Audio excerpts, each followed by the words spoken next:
دیاری بزرگان.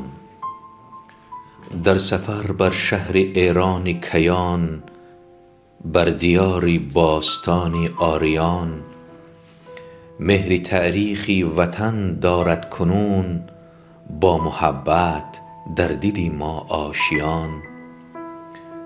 هر کجا گشتیم در عین زمان، با رفیقانی عزیزی همزبان، گفتگو کرده به لفظی مادری، با زبانی پاک با حرفی دری.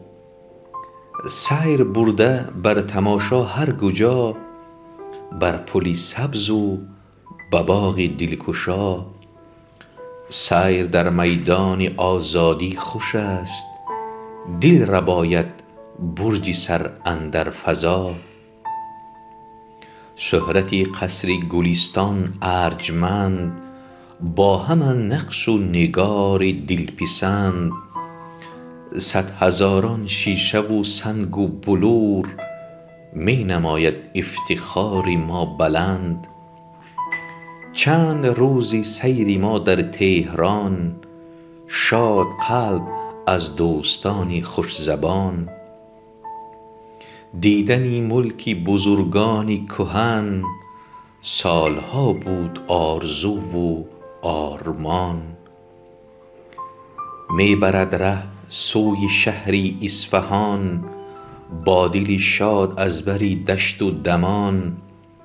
راه باشد گرچه دور و دورتر، لیک بودم با هوس سویش روان.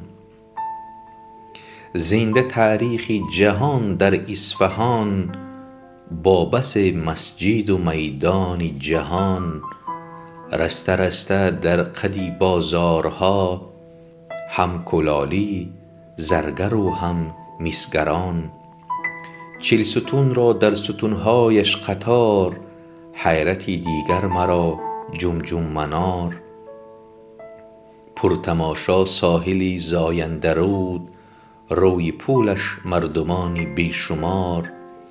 هر کجا دیدم نشان از عارفان، هم ز شیرازی ز طیراز جهان. هم ز فردوسی ز سعدی بزرگ، نام نیک شاعران جاودان. لطف فردوسی طنین انداز بود، پند سعدی هم سما پرواز بود. چون بجویی عندلیبان جهان، بلبل چون حافظ شیراز بود.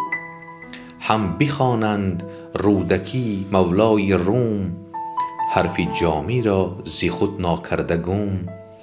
گنجوی بشناسند و پند ورا، همچو خیام می سرایند وصف خم. بوی شعر و شاعری در خاک او، تاجیکی فارسی دری افلاک او. سیر کردم هم نو و هم کهنه را، وصف سازم مردمی بی باک او.